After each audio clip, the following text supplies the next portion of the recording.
Sementara itu pertarungan terjadi, Zidan berhasil menemukan pasukan suku hantu yang menyelinap ke kota Yandu miliknya dan dicurigai pelaku yang selama ini menculik anak-anak pengemis yang ada di kota Yandu.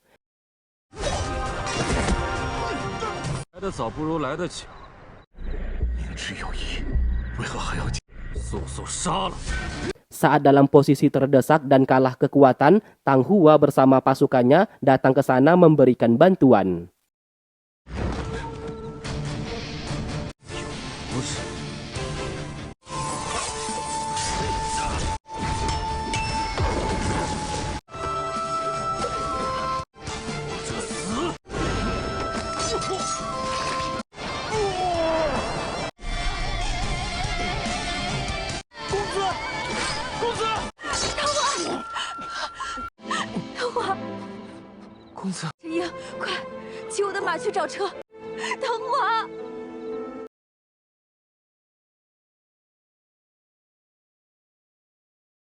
Keesokan harinya, Yuan mendatangi kediaman Jiyu yang dikatakan rumah tersebut baru saja selesai direnovasi dan kedepannya Jiyu bersama Yuniyang akan tinggal di sana.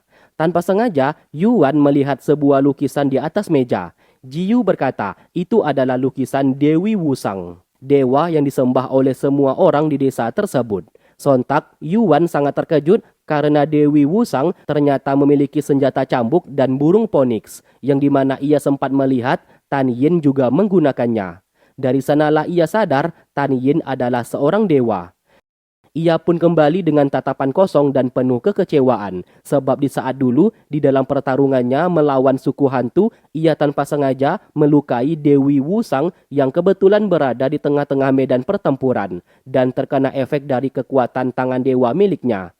Ia pun menyangka kedatangan Tan Yin saat ini pasti ingin balas dendam atau kemungkinan terburuknya Tan Yin ingin merebut kembali tangan dewa di tubuhnya.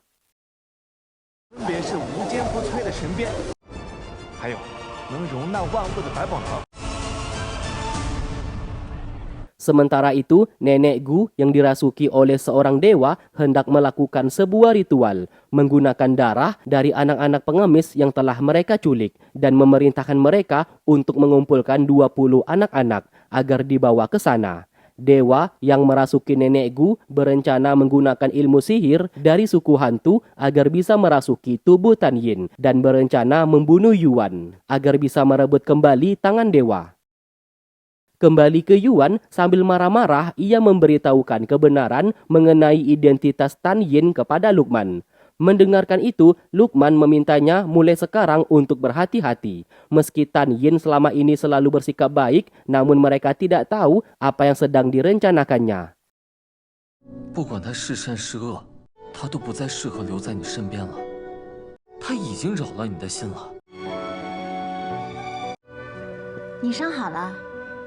Sedangkan Tan Yin yang sedang sibuk memahat dan membuat kursi meja dihampiri oleh Qian Lin yang telah sadar. Ia pun mengucapkan terima kasih karena sudah membayar makanan beserta penginapan untuknya. Saat ini mereka tidak saling kenal karena saat berada di kapal terbang tempo hari, Tan Yin mengubah wajahnya menjadi asu sedangkan Qian Lin di saat itu menggunakan topeng. Sementara itu, Jiyu menghampiri Yuniyang dan berkata akhir-akhir ini ia sering lupa ingatan mulai dari hutangnya kepada para pedagang, orang-orang yang ia kenal di pasar, bahkan untuk pergi ke penginapan milik Yuniyang, ia sampai-sampai tersesat di jalan selama 2 jam. Bahkan setiap malam ia selalu bermimpi mengenai sebuah kenangan masa lalu dirinya, namun ia sendiri juga tidak tahu akan maksud dari hal tersebut. Karena hal itu membuatnya merasa aneh. Ia curiga mungkin saja pelatihannya bersama Yuan yang membuatnya menjadi seperti ini. Maka dari itu sebelum terjadi sesuatu hal yang tidak diinginkan, ia sudah membuat buku catatan mengenai kisah mereka berdua dan meminta Yuniyang untuk menyimpannya. Bagaimanapun juga, 2 hari lagi mereka akan segera menikah. Sementara itu, Tang Hua saat ini masih belum sadar. Oleh sebab itu, obat yang dibawa oleh Zidan sulit diberikan kepadanya. Karena tidak ada pilihan, ia pun menggunakan mulutnya supaya Tang Hua bisa meminum obat tersebut.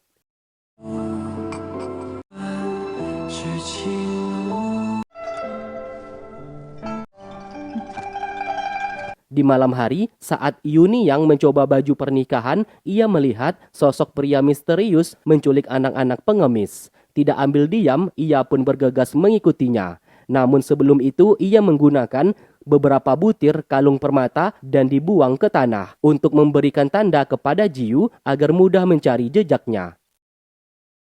Di waktu bersamaan, Jiyu kembali diberikan energi oleh Yuan dan dipaksa untuk mendapatkan kembali ingatannya. Ritual itu pun sedikit lagi berhasil dilakukan. Tinggal satu langkah lagi, Jiyu bisa mendapatkan ingatannya. Yuan lantas memintanya untuk mengingat sebuah kejadian yang bisa membuatnya menjadi sangat marah. Karena itu dapat merespon ingatan di masa lalunya supaya bisa kembali lagi. Bahkan kekuatannya yang ikut tersegel saat ini juga bisa kembali. Tentu saja, Jiyu enggan melakukannya karena ia masih meyakini dirinya adalah Jiyu, bukanlah Lu Chen. Sesaat, Tan Yin datang ke sana dan meminta Yuan untuk berhenti. Apabila Jiyu mendapatkan ingatannya di masa lalu, secara otomatis ingatannya di masa sekarang akan menghilang. Hal tersebut akan membuat Yuni yang bersedih melihat calon suaminya sudah melupakannya. Sama saja Yuan bersikap jahat karena memisahkan mereka berdua. Mendengarkan itu, tiba-tiba Yuan menjadi marah besar dan berkata Jiyu adalah Lu Chen, salah satu roh artefak miliknya, dan bukan seorang manusia. Yuan juga berkata ia sudah tahu Tan Yin selama ini mengikutinya karena memiliki niat tersembunyi, karena Tan Yin adalah seorang dewa, yaitu Dewi Wusang. Sontak, Tan Yin langsung terdiam karena identitasnya sudah ketahuan. Sementara itu, dewa yang merasuki nenek Gu mulai melakukan ritual. Ia pun mengambil darah dari anak-anak pengemis yang telah diculik, dan dewa tersebut berencana merasuki tubuh Tan Yin. Hal itu pun dilihat langsung oleh Yunyang. Kembali ke mereka, Yuan meminta Tan Yin untuk tidak mengikutinya lagi karena ia tidak suka orang yang berbohong sepertinya, dan dianggap mereka sudah tidak sejalan lagi.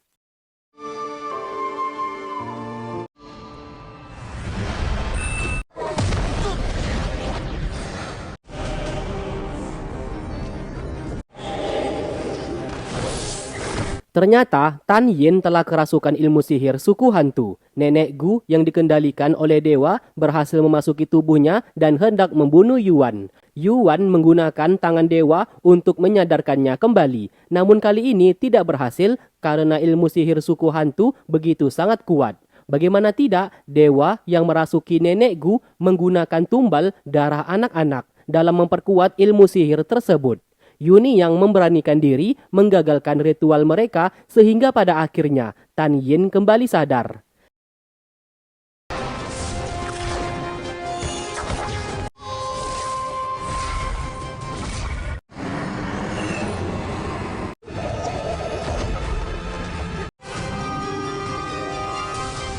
Qian Lin datang ke sana untuk menolong Tan Yin, namun justru ia membocorkan identitasnya sendiri. Yuan segera menyerangnya karena ia berasal dari suku hantu. Di saat hampir dibunuh oleh Yuan, pasukan suku hantu membawa Qian Lin pergi dari sana.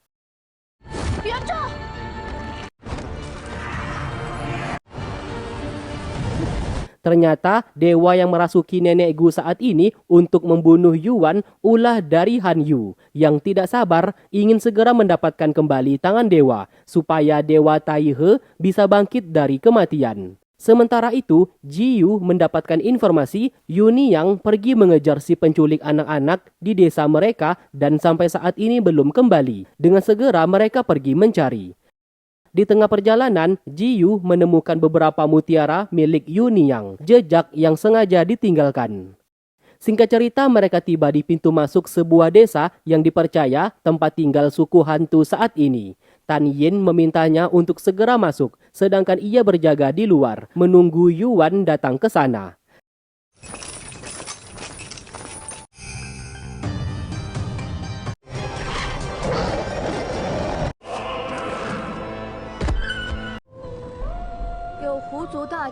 Di saat Tan Yin berhadapan dengan serigala, Yuan datang ke sana untuk membantunya. Mereka pun akhirnya bertemu dengan ketua suku hantu. Dan terlihat ketua suku hantu memanggil roh iblis untuk membunuh mereka.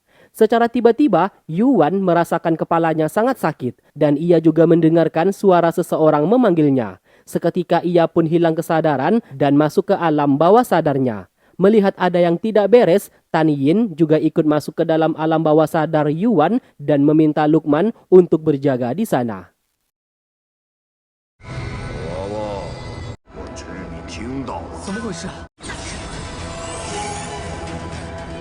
Di waktu bersamaan, Jiyu berhasil menemukan keberadaan Yuniang. Ia pun mencoba melumpuhkan pasukan yang berjaga, namun serangannya tidak berguna.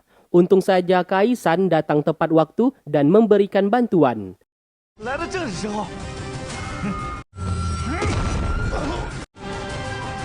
Setelah berhasil menyelamatkan Yuniang beserta anak-anak yang diculik, tiba-tiba seluruh pasukan suku hantu datang ke sana. Pertarungan pun terjadi hingga berakhir Yuniang terkena serangan dan terluka parah.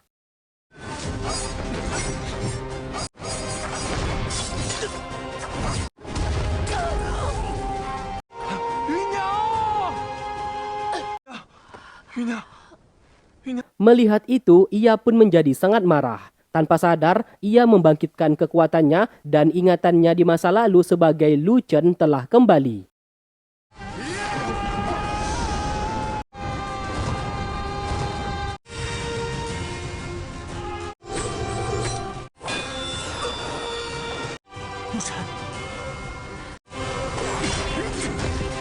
Siapa sangka yang memanggil Yuan dan menariknya masuk ke alam bawah sadarnya adalah naga iblis, peliharaan Raja Iblis terdahulu. Hal itu pun membuat Yuan merasa heran bagaimana bisa ada roh naga iblis di dalam tubuhnya. Naga iblis lantas mengajaknya bekerja sama agar mereka bisa menguasai dunia. Tentu saja Yuan menolak mentah-mentah ajakannya tersebut. Ia pun segera melempar Tan Yin supaya keluar dari alam bawah sadarnya, sedangkan ia berhadapan melawan naga iblis di sana.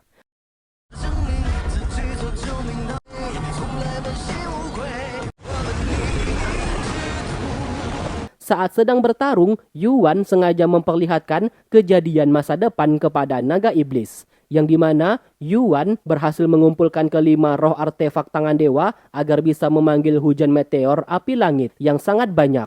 Melihat itu, naga iblis tidak menyangka ia ingin menghancurkan dunia beserta seisinya.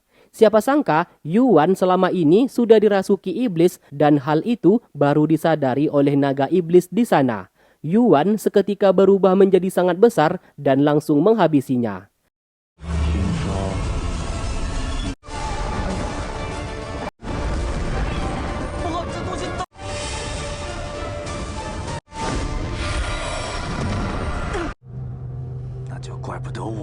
Akhirnya ia pun kembali sadar. Ketua suku bersama pasukannya melancarkan serangan. Namun sayang semua serangan mereka sama sekali tidak berguna di hadapan Yuan yang kini dalam mode serius. Suku hantu lantas memilih kabur melarikan diri karena mereka sadar tidak memiliki cukup kekuatan untuk menghadapi Yuan.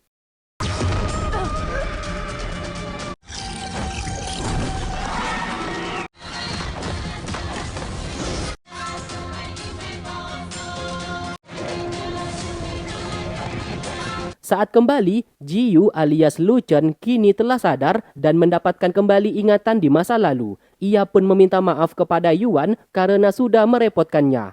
Terlihat Yuniang datang ke sana. Ia pun segera menghampirinya sambil berkata, mulai sekarang ia bukanlah Jiyu, melainkan Lu Chen, roh artefak tangan dewa milik Yuan. Semua kenangan di saat dirinya menjadi Jiyu sudah hilang dan tidak ia ingat lagi. Lu Chen meminta Yuniang untuk melupakannya saja. Tentu saja Yuniang begitu sangat bersedih. Ia pun mencoba memberikan buku catatan mengenai kenangan kisah mereka selama 10 tahun. Lu Chen tidak mau mengambilnya sebagai roh artefak hidup dan matinya mengikuti perintah dari Yuan. 我就要离开这里。黑酒不会再回来了。不会。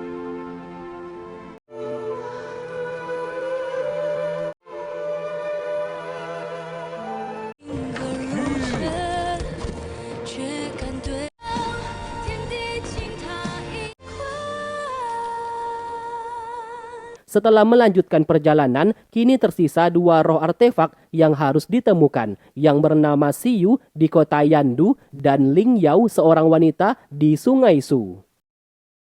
林瑶是个女人，是个漂亮的女人。